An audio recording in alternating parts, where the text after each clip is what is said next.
역대하 24장 20절부터 봅니다.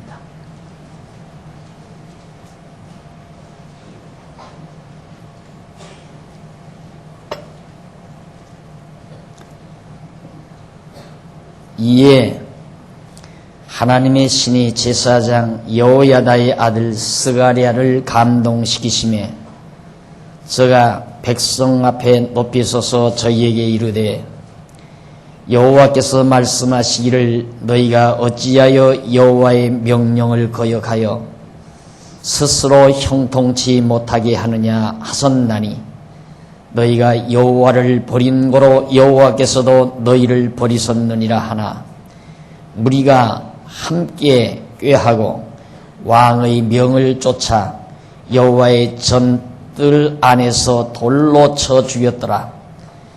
요아스 왕이 이와 같이 스가랴의 아비 여호야다의 베푼 은혜를 생각지 아니하고 그 아들을 죽이니 저가 죽을 때에 이르되 여호와는 감찰하시고 신원하여 주옵소서 하니라.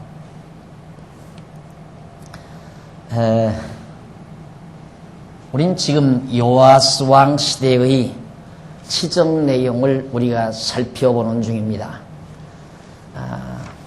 이스라엘 남쪽 유다 역대 왕들이 나라를 다스릴 때에 하나님께서 그 분국 시대에도 어떻게 남쪽 유다 다윗 왕가를 보호하시고 지키시는가를 우리 살펴보기 위해서 계속해서 지금 요아스 왕 시대의 상황을 살피고 있는 겁니다. 우리가 지난번 말씀드린 대로 7살에 왕위에 오른 요아스가 여호야다라고 하는 훌륭한 제사장을 만나서 지도자로 만나서 정말 나라가 평온하게 잘 다스려졌고 또한 요아스도 아름답게 나라를 통치할 수 있게 되었던 사실을 살펴봤습니다.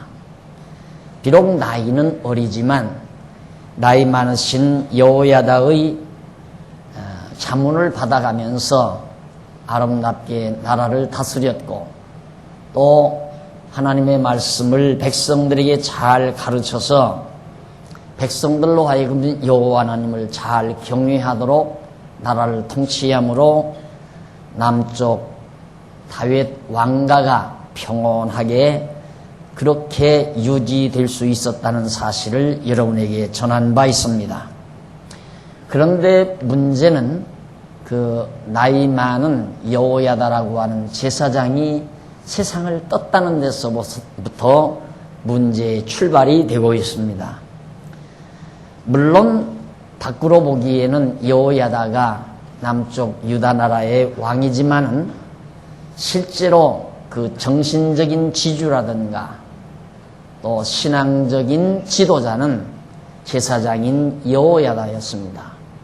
그런데 그렇게 훌륭한 여호야다가 세상을 뜨자마자 나라는 혼란에 빠지게 됐습니다. 지도자 하나를 잃어버린다는 것은 그만큼 엄청난 나라의 변화를 가져온다는 사실을 다시 한번 우리가 엿볼 수가 있습니다. 자, 여호야다가 죽자마자 요아스는 놀랍게도 성전을 수리하고 그전에는 아름답게 하나님을 경외했지만은 여호야다가 죽은 이후에 요아스는 우상을 섬겨 하나님의 진노를 사게 되는 그러한 결과를 가져왔다는 사실을 지난번에 제가 말씀드린 바가 있습니다. 다시 한번 상기하기 위해서 15절 말씀 한번 보십시다. 역대하 24장 15절. 여호야다가 제사장입니다. 나이 많고 늙어서 죽으니 죽을 때에 130세라. 무리가 다윗성 열왕의 묘실 중에 장사하였으니 이는 저가 이스라엘과 하나님과 그 전에 대하여 선을 행하였음이더라. 여호야다가 죽은 후에 유다 방백들이 와서 왕에게 절하매 왕이 그의 말을 듣고 그 열조의 하나님 여호와의 전을 버리고 아세라 목상과 우상을 섬겼더라. 왕의 곁에 누가 있느냐에 따라서 이렇게 엄청난 차이가, 하나님을 섬기던 요아스가 여호야다가 죽음으로 말미암아서 어리석은 신하들 와서 왕에게 아첨하고 요아스에게 아첨하면서 요아스에게 말해준 것이 그만 요아스의 마음을 돌이키게 해가지고 우상을 섬기는 결과를 가져왔다 하는 사실입니다. 그래서 유다 예루살렘에 이제 이 죄로 인해서 진노가 임하게 되는데 19절, 그러나 여호와께서 선지자를 저에게 보내사 다시 자기에게로 돌아오게 하려 하심에 선지자들이 저에게 경계하나 듣지 아니하니라. 자, 요아스가 어리석은 짓을 하니까 하나님께서는 선지자를 보냈습니다. 선지자를 보내서 아무리 하나님 앞으로 돌아오도록 경계를 했지만은 요아스는 바보처럼 여전히 우상을 섬기게 된 겁니다. 그러자 20절, 오늘 봉독해 드린 말씀입니다. 하나님의 신이 누구에게 임했느냐 하면 이미 죽은 여호야다의 제사장의 아들 스가랴라는 사람에게 하나님의 신이 감동을 했습니다.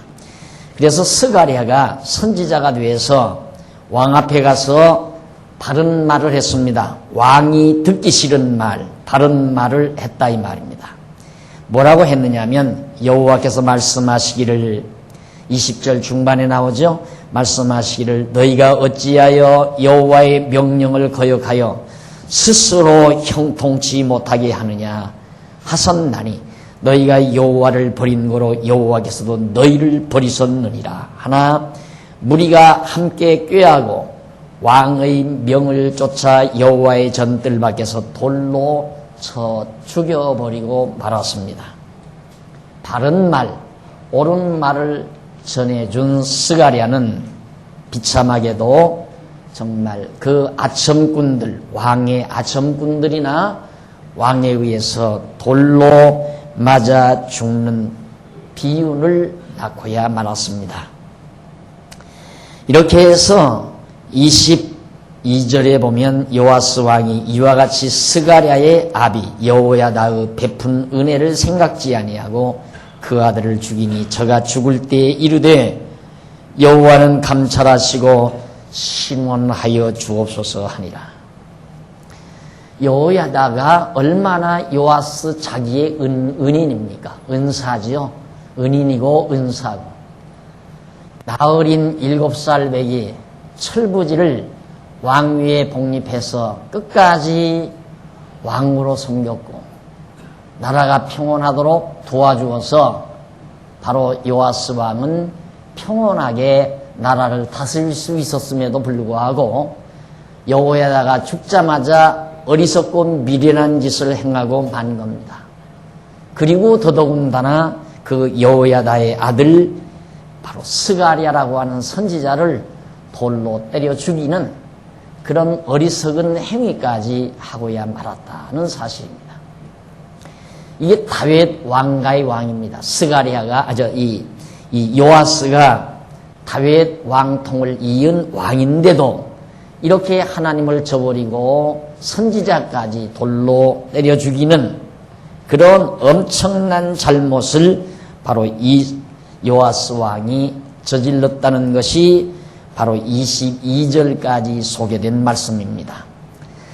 자, 그리고 나서 23절로부터 27절까지는 요아스가 아람에게 망하고 그 아들 아마시아가 왕이 됩니다. 급기야 하나님께서 요아스 왕을 그냥 놓아둘 리가 없죠.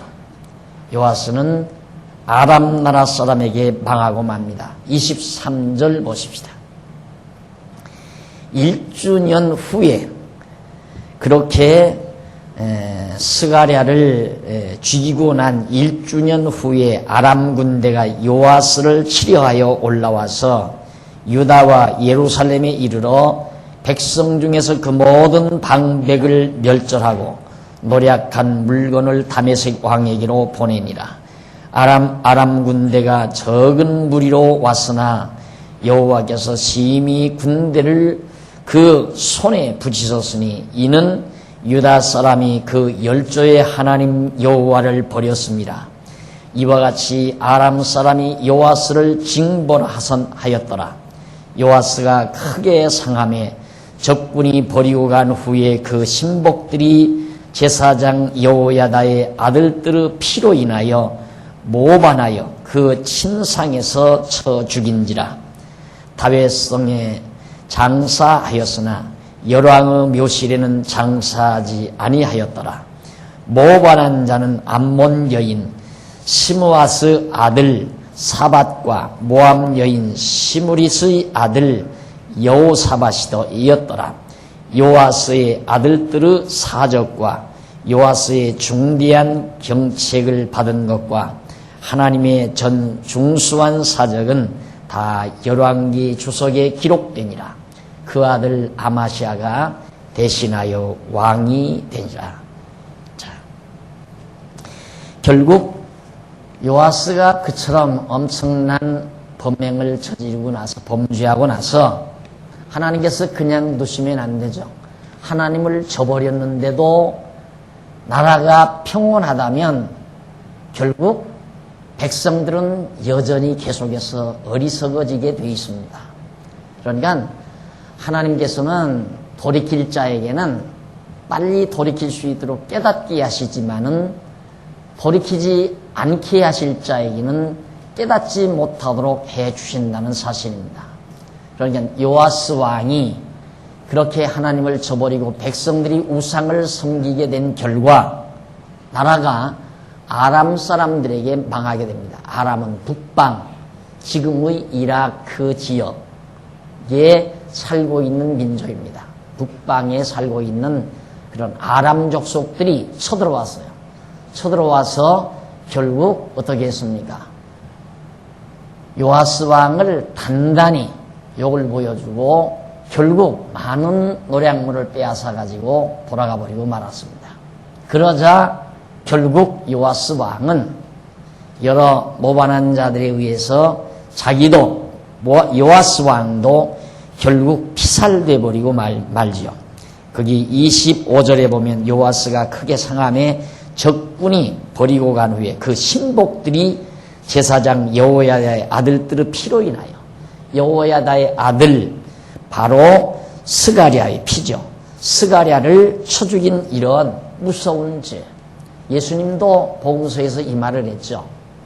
예수님을 잡아 죽이려는 유대인들을 향해서 바리새인과 서기관들, 제사장들을 향해서 바로 스가랴의 피까지 아벨의 피로부터 스가랴의 피. 아벨도 돌에 맞아 죽었죠. 물론 스가랴도 돌에 맞아 죽었어요. 스데반도 신약시대 스데반도 돌에 맞아 죽고 바른 말, 옳은 말, 하나님의 말씀을 바르게 증거한 자들이 그렇게 비참하게 죽었단 말입니다. 그걸 예수님께서 책망한 사실이 있습니다. 바로 이 부분의 내용이에요.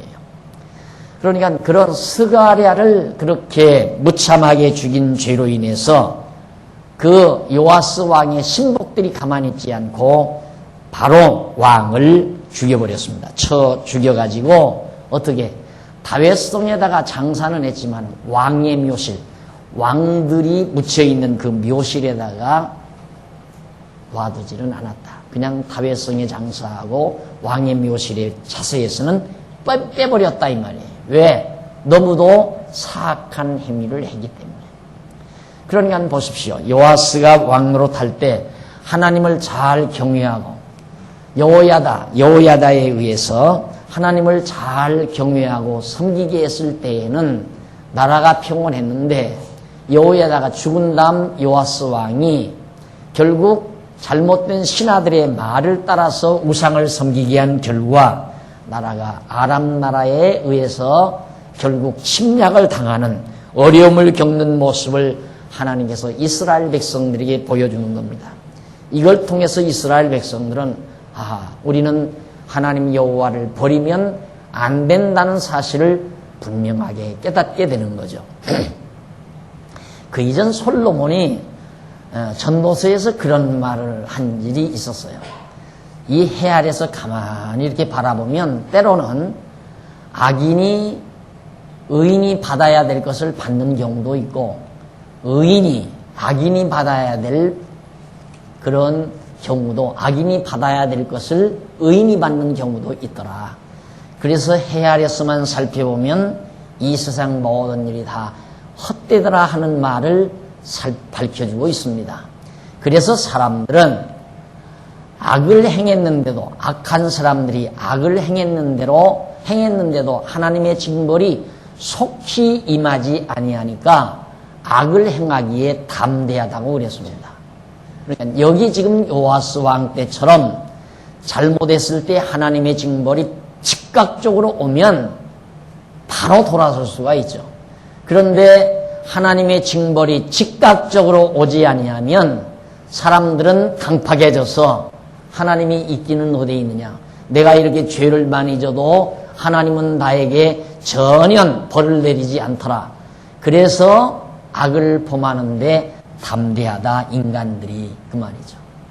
그러니까 하나님을 떠나게 할 자는 하나님을 떠나서라도 징벌이 임하지 않아야 되죠. 그래야 그 사람은 하나님을 계속 떠나는 거고, 하나님 앞으로 돌아와서 여호와 하나님을 경외하며 살아야 될 자들은 하나님이 잊어버리고 살 때 하나님께서 즉각적으로 징벌을 주신다는 말입니다. 그렇게 해서 하나님을 깨닫고 돌아와 하나님을 경외하고 살도록 하나님께서 역사하시는 것이다.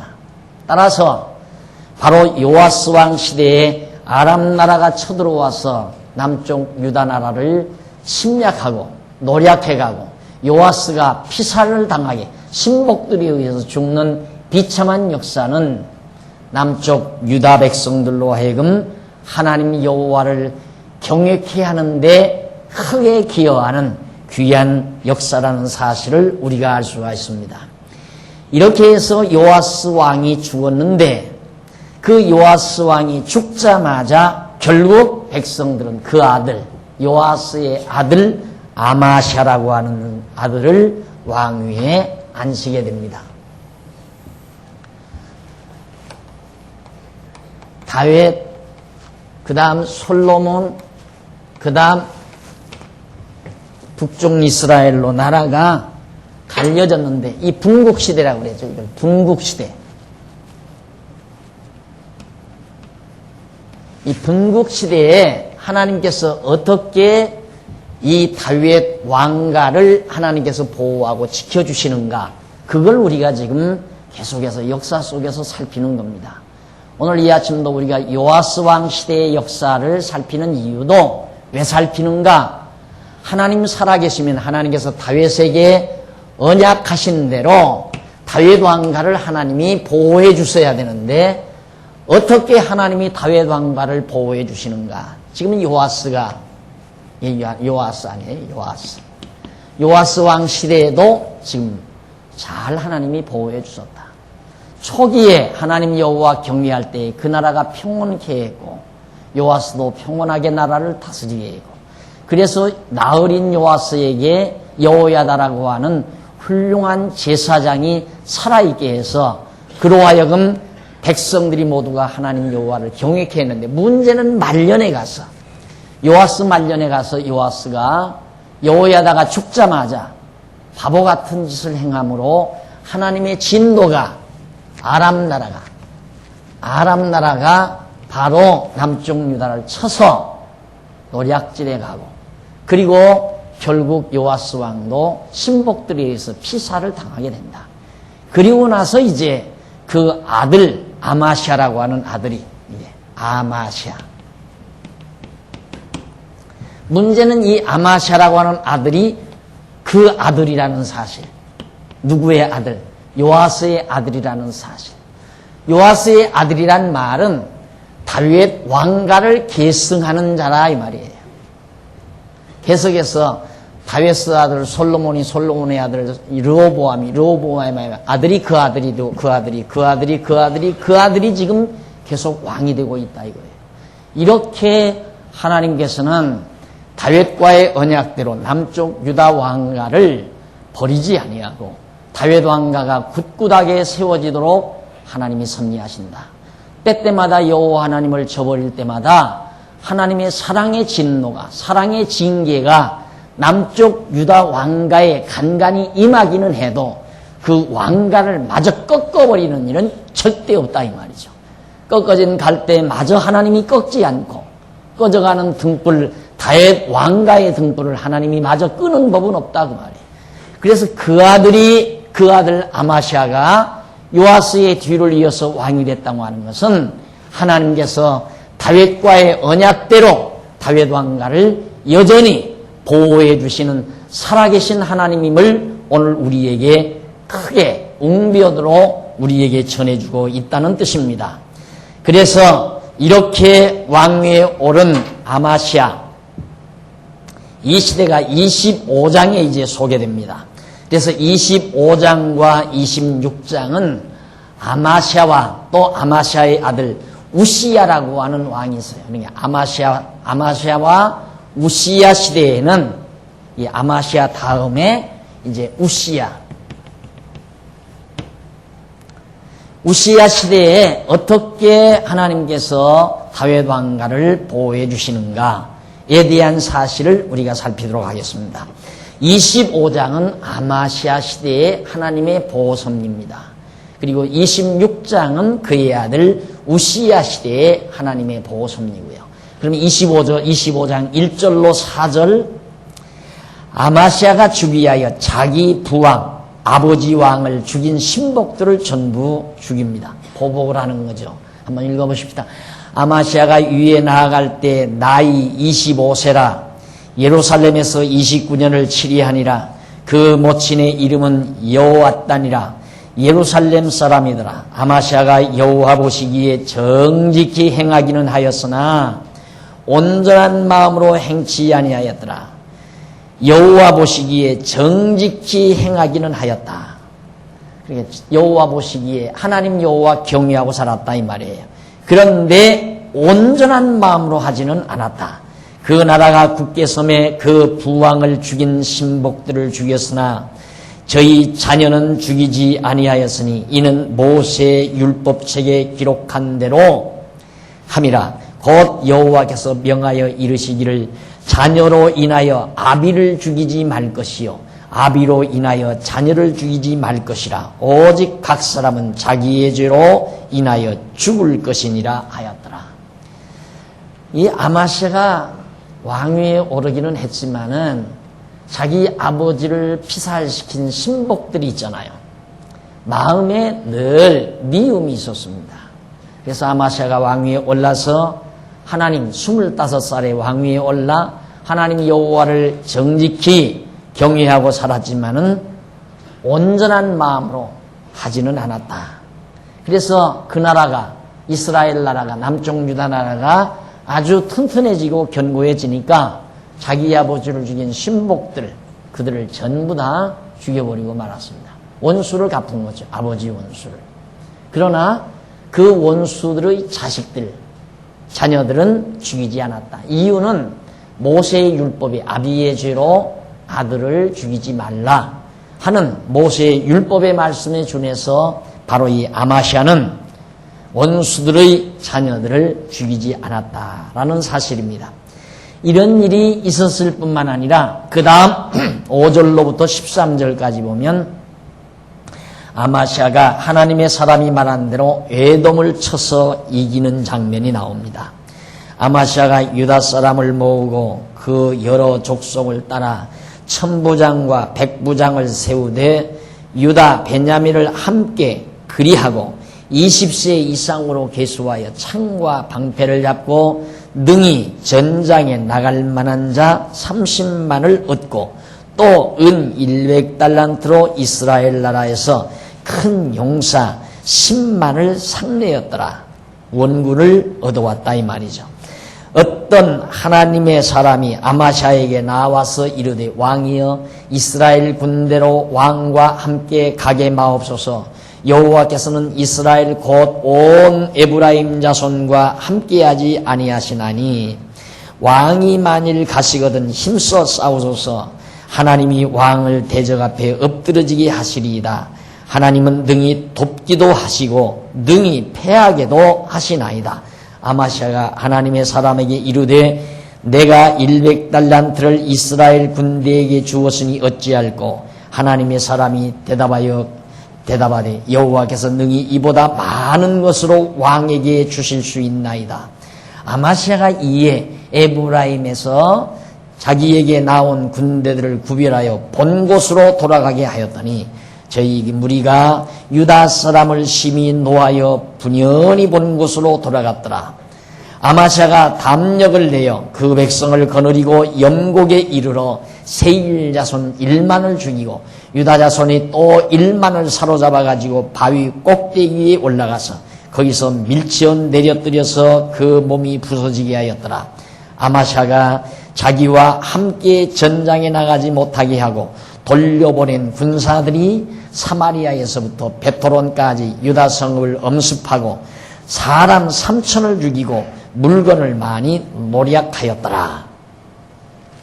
자, 어떤 일이 있었느냐면 아마시아가 이제 나라가 견고해지고 원수도 다 갚았잖아요. 갚고 나니까 이제는 그 자기를 늘 괴롭히는 에돔을 쳐서 멸하고자 하는 그런 생각을 가지게 됐습니다.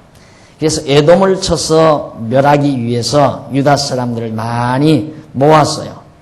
모아가지고 그 다음 그 숫자로도 모자라게 되니까 북쪽 이스라엘에서 군대들을 돈을 주고 이렇게 원군을 요청을 했어요. 돈을 주면서. 그래서 많은 군사들이 북쪽에서 이제 오게 됐단 말입니다. 와가지고는 이제 치려고 했는데 결국에 전쟁터에 나가서 치려고 했는데 그때 이제 하나님의 사람 하나가 나타나가지고 하는 말이 안 됩니다. 왕이여, 만일 가실거들랑 당신이 열심히 싸우시고 이스라엘 군대로 왕과 함께 가지 못하게 하십시오. 이 군대 데리고 가지 마십시오. 이 군대하고는 하나님이 함께하지 않습니다. 당신과 하나님이 함께하니까 당신이 가서 열심히 싸우면 됩니다. 그 말을 이 아마시아가 가만히 듣고 보니까 옳은 얘기라 이 말이에요. 그리고 하는 말이 전쟁에 이기고 지는 것이 하나님의 손에 달려 있습니다. 하나님이 전쟁을 이기게도 하고 전쟁에서 패하게도 하는 분이 하나님이시니까 하나님이 여호와만 믿고 당신만 가야지, 당신의 군대만 가야지 북쪽 이스라엘 군대 거느리고 가면 안 됩니다. 그 말이 옳은 말 아니에요? 하나님이 이기게 하면 하나님이 이기게 했는데도 자기들이 가서 이겼다라고 생각할 거고 또 아마시아도 북쪽 이스라엘 군대가 협력했기 때문에 이겼다라고 할 거 아닙니까? 그러니까 결국 이 아마시아가 그 말이 옳으니까 아이고 내가 돈 다 줬는데 어떡하냐. 이미 저 군대 데리고 가기 위해서 돈을 많이 줬는데 돈 아까워서 어떡하느냐 그러니까 하는 말이 돈 그거 별거 아닙니다. 하나님이 더 많은 것으로 줄 거니까 걱정하지 말고 포기하십시오. 이 말에 아마시아가 동감을 해요. 이게 대단한 신앙입니다. 바로 이것이 용단이라 이 말이죠. 쉽지 않잖아요. 보편적인 우리들의 생각으로 봐서는 군대가 한 사람이라도 더 가서 싸워야 전쟁에 이기지. 그것도 돈까지 다 주었는데 그런데 보이지 않는 하나님 의지하고 이스라엘 군대 데리고 가지 마십시오. 돈 손해가 나는 한이 있더라도 그 말에 쉽게 동감하고 거기와 그 말 따를 사람이 그렇게 쉬우냐 이 말이죠. 그런데 아마시아는 놀랍게도 그 말을 믿었습니다. 이게 대단한 거예요. 하나님이 이기게 하면 이기고 하나님이 지게 하면 질 수밖에 없다. 그래서 전쟁에 이기고 지는 것이 군대의 수에 많고 적음에 달려있는 게 아니다. 그것이 인간의 능력에 달려있는 게 아니다. 어떠한 경우도 마찬가지죠. 인간의 능력에 달려있는 게 아니에요. 하나님의 능력에 달려있는 것이지. 그래서 하나님께서는 어떤 일을 이루실 때에 인간들이 내가 이만한 힘이 있으면 이 정도는 할 수 있겠다. 그렇게 하나님이 역사하지 않는다 이 말이죠. 야, 나는 도저히 할 수 없는데 어떻게 이 일이 되졌을까? 이렇게 되지도록 하시기 위해서는 우리의 힘을 먼저 빼요, 하나님께서. 완전히 우리의 힘을 뺀 다음, 그 다음 하나님의 능력으로 되어지도록 섭리하시는 일. 그것이 바로 우리들에게 믿음을 자라게 하시는 하나님의 놀라운 역사인 겁니다. 이래서 결국 아마시아는 군대들을 데리고 이제 돌려보냈어요. 북쪽 이스라엘 군대는 돌려보내버리고 자기 군대만 데리고 이제 전쟁터에 나가서 싸웠는데, 아마시아가 이제 돌려보내고 나서 담력을 내가지고 11절에 보니까 담력을 내어 그 백성을 거느리고 영곡에 이르러 세일자손, 이 세일자손은 에서의 후손입니다. 그러니까 지금 남쪽 유다는, 이스라엘 백성들은 야곱의 후손이지만은 이 세일자손들은 에서의 후손이에요. 야곱과 에서는 쌍둥이 아니었어요. 에서는 형이고 야곱은 동생이었단 말입니다. 그런데 끝까지 뱃속에서부터 야곱과 에서가 싸우더니만 역사 이래 야곱과 에서가 계속 지금도 싸워요. 지금도. 그러니까 중동 국가의 백성 가운데는 이 에서의 후손들이 많이 섞여져 있어요. 그러니까 중동 국가에는 아브라함이 낳은 이스마엘 자손 후손하고 그 다음 이삭이 낳은 야곱과 에서 중에 에서의 후손하고, 그러니까 이스마엘 후손, 에서의 후손이 이렇게 섞어져 가지고 중동 국가의 자손들. 그리고 이제 물론 이제 원래 이제 셈의 후손들하고 이렇게 엮어져서 그 후손들이 대부분 많이 살아가고 있습니다. 근데 그들과 지금도 이스라엘 백성들이 대결되어 있잖아요. 그러니까 뱃속에서부터 시작된 갈등은 나서도 팥죽 한 그릇 가지고 장자면 명분 가지고 싸웠잖아요. 그러더니만 그 후손들이 지금까지 계속해서 대결 구도를 이루고 있단 말입니다. 자, 그래서 그 당시에 이제 아마시아가 바로 세일 자손을 쳤는데 1만을 죽였어요. 그리고 또 1만 명을 데려다가 낭떠러지에 떨궈뜨려서 다 죽여버리고 말았어요. 아마시아가 자기와 함께 전장에 나가지 못하게 하고 돌려보낸 군사들이, 자, 이들이죠. 너들은 가지 말고 돌아가라. 기분이 나빴어요. 기분이 나쁘니까 이 사람들이 가다가 기분이 나빠서 돌아서서 유다 백성들을 쳤어요. 자, 그래서 3천을 죽이고 물건을 많이 노략해 갔단 말입니다. 북쪽 이스라엘 백성들이. 그것이 13절까지 소개된 말입니다. 내용입니다. 그러자 14절로부터 16절에 보면 아마사가 우상을 섬기면서 선지자가 책망함을 거절하는 내용이 나옵니다. 또 이렇게 바보짓을 해요, 아마시아가. 자, 14절. 아마시아가 에돔 사람을 도륙하고 돌아올 때에 세일 자손의 우상들을 가져다가 자기의 신으로 세우고 그 앞에 경배하며 분향한지라. 조금 전까지도 하나님의 말씀을 순종하던 아마시아가 전쟁에서 바로 많은 노량물을 뺏는 가운데 세일 자손들이 섬기는 우상도, 그 우상들이 다 황금으로 만들어 놓은 것도 많으니까 그런 우상을 뺏어왔어요. 빼앗아다가 그걸 갖다가 세워놓고 거기다가 분향하고 제사를 했다 이 말이죠. 누가? 아마시아가 그랬다. 인간이 얼마나 정말 변죽이 많은 존재인가. 보이지 아니하는 하나님을 섬긴다는 게 그렇게 쉬운 일이 아니라 말입니다. 우상은 당장 눈앞에 보이지만 하나님은 눈에 안 보이잖아요. 그래서 사람들이 눈에 보이는 것으로 휩쓸려 가기가 아주 쉽고, 눈에 보이지 아니하는 하나님에게 경외심을 보낸다는 것은 쉬운 일이 아니다라는 말이에요.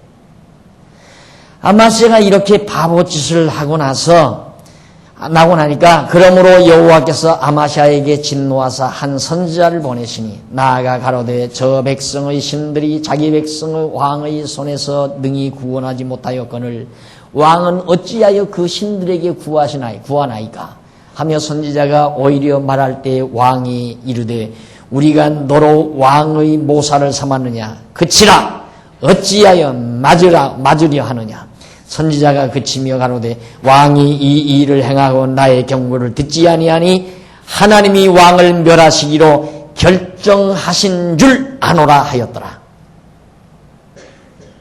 자, 선지자가 나타났어요. 선지자가 나타나서 왕이요. 아니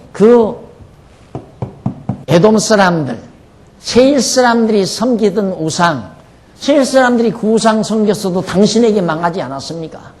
여호와 하나님을 경외하는 당신에게 그 우상을 섬기던 세일 사람들이 망했는데 어째서 당신은 그렇게 그 우상을 섬깁니까? 이 말이에요.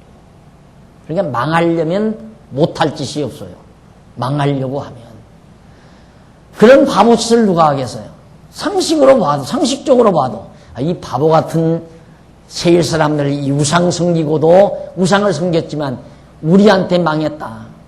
우리가 섬기는 여호와 신에게 망했다. 알 수 있잖아요. 그러면 도리어 전쟁에서 승리하고 돌아와서 우상을 다 없애버리고 여호와 하나님을 경외해야 그것이 이성적이고 합리적인 거지. 어떻게 하나님 여호와 의지하고 가서 전쟁에서 이겨가지고 패배한 자들이 섬기는 우상을 가져다가 놓고 그 우상을 경배하느냐 이 말이에요. 그렇게 깨닫도록 선지자가 가르쳐줬지만 안 믿는다 이 말이에요. 너 내 모사, 내가 언제 너를 내 자문위원으로 정했느냐 이 말이에요. 건방지게 왕에게 와서 그따위 소리 하느냐. 내 맞지 아니라거든 입을 닥치라 이 말이에요. 그러니까 이 선지자가 하는 말이 당신이 내 말을 듣지 않는 걸 보니까 하나님께서 당신을 망하게 하시려고 내 말을 듣지 않게 하는 겁니다. 맞는 얘기 아니에요. 망하려면 무슨 짓을 못해요? 안 그래요? 망하려면 무슨 짓을 못하느냐. 하나님께서 당신을 망하게 하기 위해서 선지자의 말을 듣지 않습니다. 이 말이에요. 이 옳은 하나님의 말씀을 당신이 듣지 않고 있습니다. 강팍해진 거죠. 아마시아가. 전쟁에 승리하고 나니까 우리를 넘볼 자가 누구냐 이 말이죠. 이긴 것이 자기가 이긴 게 아닌데 하나님이 이겨주신 건데 이기게 해주신 것인데 사람이 그래요. 다급할 때는 하나님이 날 좀 도와줬으면 좋겠다. 하나님 날 도와주십시오. 안 보여도 보이지 않아도 하나님 날 도와주십시오. 그래서 무슨 일이 자기가 하는 대로 잘 되고 났다. 그러면 하나님이 나를 도와서 잘 됐다라고 생각하지 않고 내가 계획을 잘 세웠어. 내가 찬스를 잘 붙든 거야. 내가 그때 잠깐 실수했으면 큰일 날 뻔하았어. 내가 이번에 이렇게 성공하는 것은 내 계획이 잘 맞아떨어진 거야. 역시 나는 위대한 자야. 이렇게 생각한다 이 말. 사람이 다 그래. 누구나가 다 그렇다 이 말이야. 그래서 사람은 성공했을 때 조심해야 하는 겁니다. 잘 나갈 때 조심해야 한다 이 말이야. 모든 일이 잘 나갈 때. 왜? 잘 나가게 되면 스스로 자만해지게 돼 있어요. 인간의 됨됨이가 그렇게 되먹었다 이 말이에요. 그러니까 이 아마시아가 그처럼 우상을 섬기지 하나님 여호와에 의해서 자기가 승리했다고 생각한다면 어떻게 아마시아가 우상을 가져다 섬길 수 있겠느냐 이 말이에요. 선지자의 말에 거역하고 선지자의 말을 받아들이지 않았기 때문에 하나님이 왕을 멸하시기로 결정하신 줄을 내가 알겠습니다. 당신이 내 말을 듣지 않는 거 보니까 하나님이 당신 멸하시려고 이미 작정을 하셨습니다. 어떻게 될까? 17절로부터 그 이하 24절까지 아마시아가 북쪽 이스라엘의 왕 요아스에게 사로잡혀 갑니다. 이 아마시아가 북쪽 왕에게 사로잡혀 간다. 17절 보십시다. 유다 왕 아마시아가 상의하고 에우의 손자 요아스의 아들 이스라엘 왕 요아스에게, 같은 요아스예요? 아마시아가 자기 아버지도 요아스였는데 바로 이스라엘 왕이 요아스예요. 또 여기 요아스.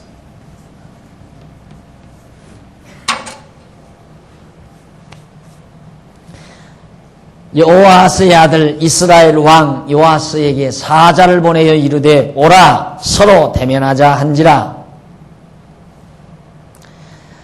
이스라엘 왕 요아스가 유다 왕 아마샤에게 보내어 이르되 레바논 가시나무가 레바논 백향목에게 보내어 이르기를 내 딸을 내 아들에게 주어 아내를 삼게 하라 하였더니 레바논 짐승이 지나가다가 그 가시나무를 짓밟았느니라. 네가 에돔 사람을 쳤다 하고 네 마음이 교만하여 자긍하는도다.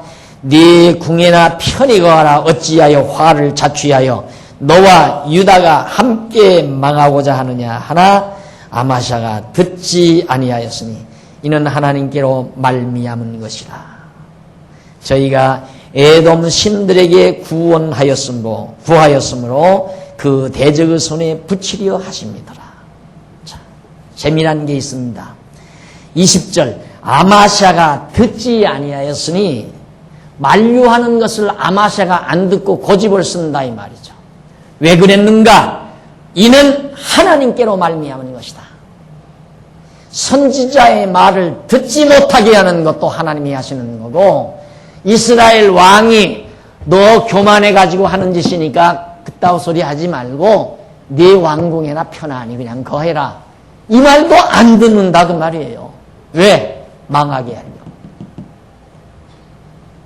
그래서 교만은 패망의 선봉이라고 잠언서에 기록이 되어 있습니다. 교만은 패망의 선봉. 사람이 오만방자해지면 바로 그게 패망의 징조다. 아마샤는 너무 교만했습니다. 너무 자만했습니다. 전쟁 세일을 치고 나서 우리를 넘볼 자가 누구냐? 맛이 들렸죠. 세일 치고 나니까 얼마나 많은 보물이 들어와요. 그러니까 이스라엘 자기 백성들을 그래도 화가 나니까 쳤을 거 아니에요. 치니까 그만 보복하기 위해서 싸우자 하고 아마샤가 먼저 선수를 쳤어요. 그러니까 북쪽 이스라엘 요아스 왕이 너 교만해졌구나. 너 그런 소리 하지 말고 가만히 왕궁에서 편히 먹고 살아라 이 말이에요. 안 들었어요. 무슨 소리냐? 전쟁하자 이 말이에요. 이래가지고 결국 책망을 거절하고 나서 17절로 24절에 이제 북쪽 이스라엘 왕 요아스에게 사로잡혀 가게 되죠. 자, 거기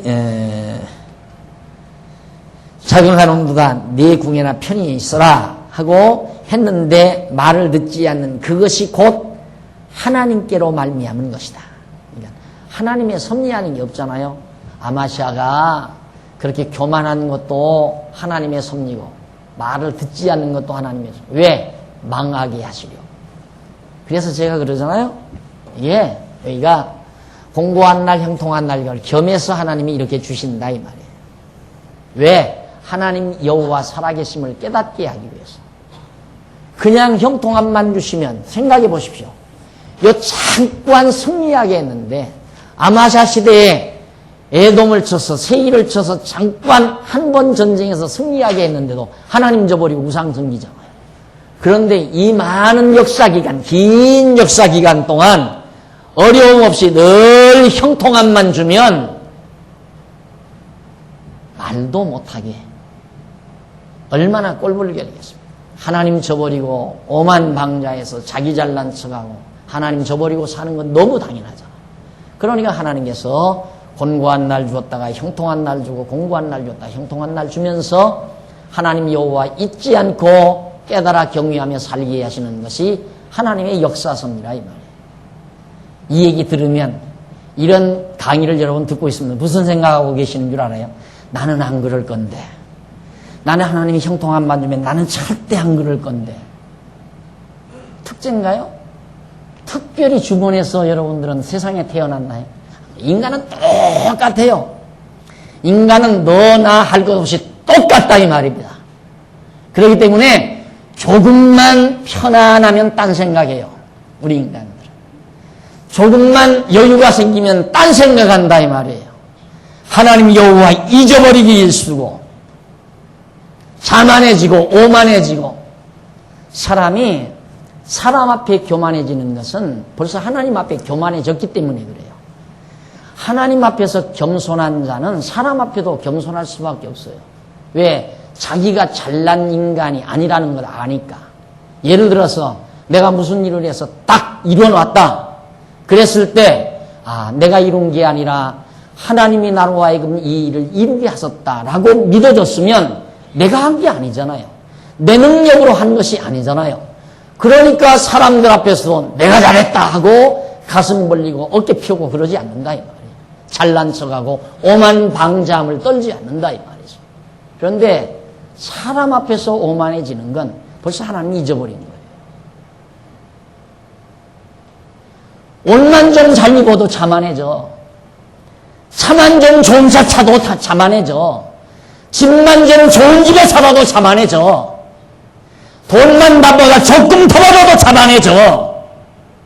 이것이 인간의 폐역성이라 이 말이에요. 돈이 잘 벌리든 못 벌리든 가난하든 부유하든 간에 가난해도 하나님이 가난하게 하시는 것이고 부유해도 하나님이 부유하게 하시는 것이라면 가난해졌다고 비굴해질 필요 없잖아요. 하나님이 부유하게 하시는 것이라고 믿어진다면 오만 방자함을 떨 수도 없는 것 아니에요. 아마샤는 어리석은 자였습니다. 전쟁에 한번 승리하고 나서 온 세상 다 자기 품에 안을 것 같아요. 여러분, 나는 반미주의자는 아니에요. 나는 역사에, 하나님 역사 섭리의 원칙을 말해요. 미국은 망하려니까 무슨 짓을 못하겠어요. 지금 망하려고 지금 궤도에 들어서지 않아요. 무슨 전쟁이 나쁘다 해서만 아니에요. 온 세상을 자기 품에 안고자 하는 이 오만 방자함을 버리지 않아요. 인간이 한도 끝도 없는 거예요. 하나님의 섭리 과정에서 망하게 돼 있죠. 망하게 돼 있는데 아예 망할 길도 지금 접어든다 이 말이에요. 난 반미 사상에서 이 말을 하는 게 아닙니다. 누구나 교만하면 망해요. 가장 안전핀이라는 게 늘 하나님 여호와 인정하고 범사의 그를 인정하고 정말 하나님의 사람답게 어떠한 경우든 하나님 여호와 경외하고 사는 삶이 가장 지혜로운 삶이다. 자기 아버지 때도 봤고 아마샤는 자기 아버지도 바보짓 했잖아요. 선지자 말 듣지 않다가 망한 거 아닙니까? 아마샤 저 아버지 때 봤으면 저도 하나님의 사람이 와서 어떻게 그 나라를 망하기 위한 그 나라 우상을 당신이 섬깁니까? 그런 바보짓을 왜 합니까? 왜 그 말을 안 듣느냐 이 말. 결국 아마샤도 비참하게 북중 이스라엘 왕 요아스에게 사로잡혀가고 맙니다. 그것이 바로 지금 21절 보십시다. 에돔 신들에게 구하였으므로 그 대적을 손에 붙이려 하십니다. 하나님께서 왜 아마샤로 하여금 하나님의 사람의 말도 안 듣고 북쪽 이스라엘의 왕의 말도 듣지 않게 하나님이 하셨는가?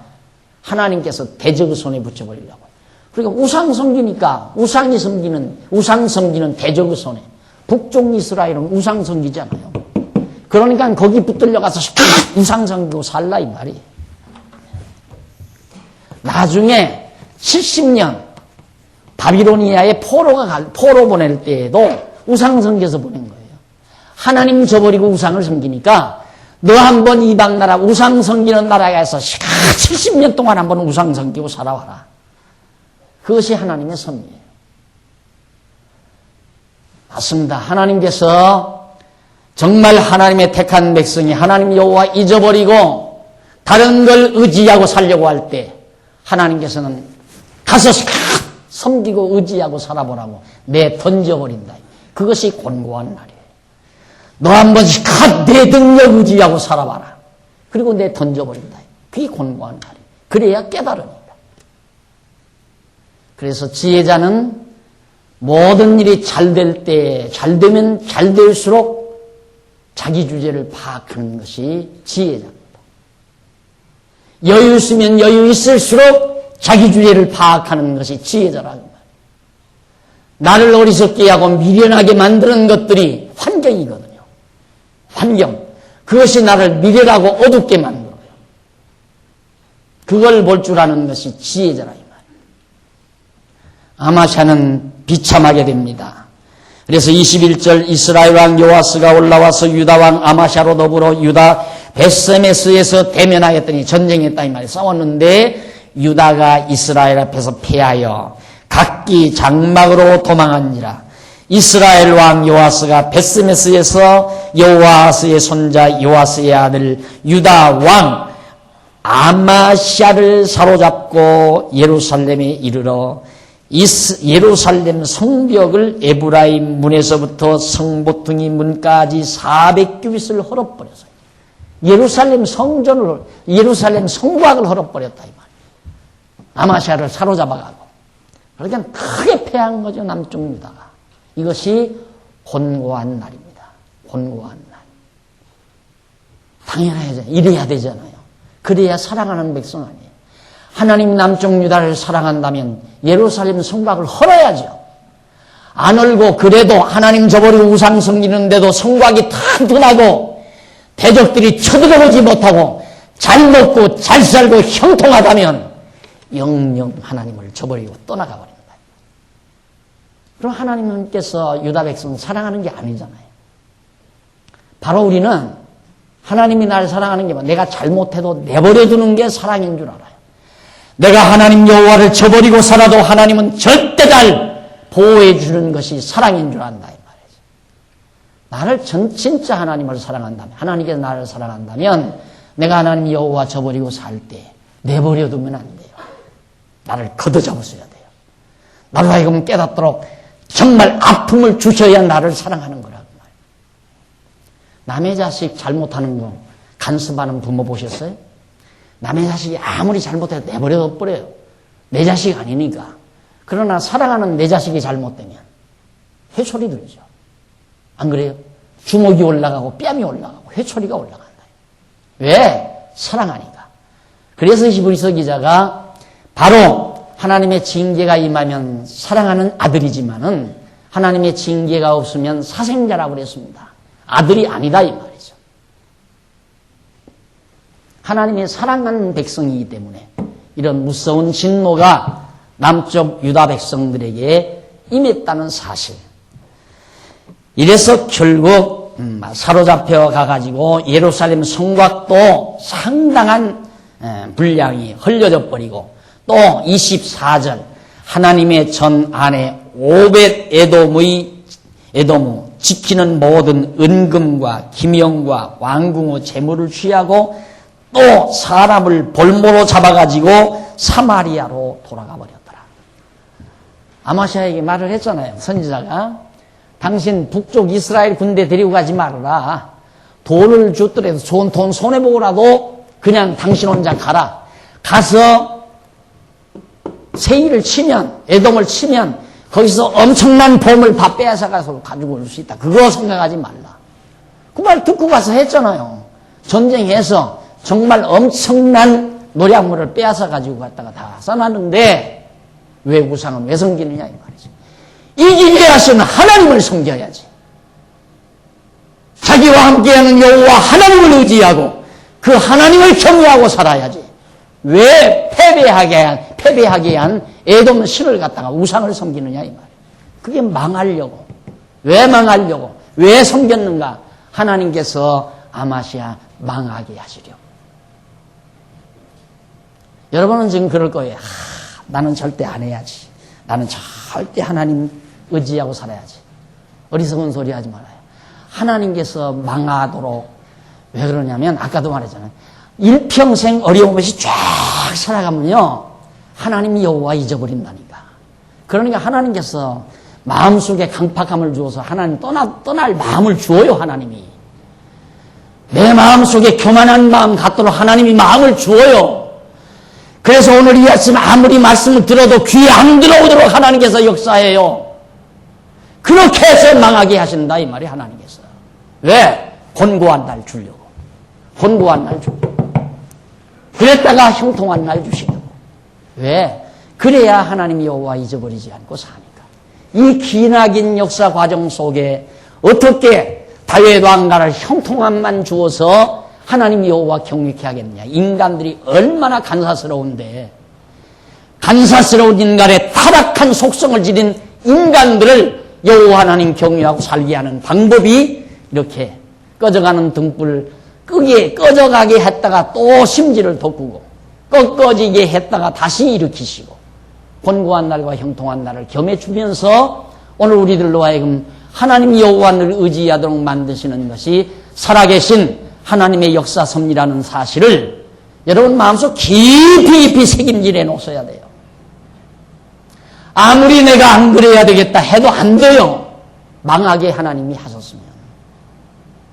그러니 내 마음도 하나님이 주관하잖아요. 말씀 드려야 되겠다. 여러분 아무리 말씀 듣고 싶어도 안 들리면 못 들리는 거예요. 안 들리면. 들려와야 돼요. 그것이 내 양식이 돼야 돼요. 얼마나 똑바른 말이에요. 당신 어떻게 망한 민족들이 섬기는 우상을 섬기느냐. 당신을 승리하게 하신 하나님을 왜 버리고 당신에게 망하게 한 그 신을 왜 당신이 섬기느냐. 얼마나 정말 올바른 말입니까? 그런데 잡아 죽이잖아요. 돌로 때려 죽이잖아요. 그랬다고.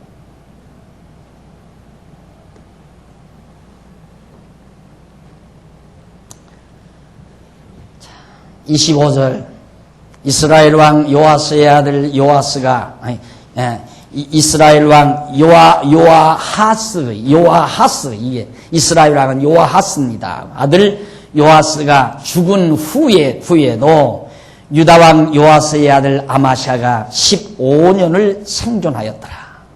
아마샤가 요아스가 죽고 그 후에 아마샤가 15년을 생존했는데 아마샤의 이외의 시종 행적은 유다와 이스라엘 열왕기에 기록되지 아니하였느냐. 아마샤가 돌이켜 여호와를 버린 후로부터 예루살렘에서 무리가 저를 모반한 거로 저가 라기스로 도망하였더니 모반한 무리가 사람을 라기스로 따라보내요. 저를 거기서 죽이게 하고 그 시체를 말에 실어다가 그 열조와 함께 유다 성읍에 장사하였더라. 저 아버지처럼 역시 바로 아마샤도 피사를 당해버리고 맙니다. 그래서 이 아마샤가 죽고 그 아들 우시야가 이어서 왕위에 오르게 되죠. 자, 우시야는 그러면 어떻게 나라를 다스려 가는가에 대한 것 다음 주일에 우리 만나서 또 듣도록 하고요. 오늘 들은 말씀 마음속에 깊이 새김질 하시면서 나로 하여금 여호와 하나님 경외할 마음을 주고 여호와를 의지하고 살 수 있는 믿음을 주시는 것이 얼마나 크신 은총인가를 다시 한번 마음속에 새김질 하시면서 기도하십시다. 전능하신 하나님 아버지, 믿는 것도 내 마음대로 믿을 수 없고 거역하는 것도 내 마음대로 거역할 수 없다는 사실을 다시 한번 살펴봤습니다. 아마샤는 하나님께서 망하게 하시려고 불순종케 하셨던 섭리를 다시 저희들이 살펴보면서 우리들 자만한 생각 가지지 않도록 성령께서 우리를 붙잡아 주시옵소서.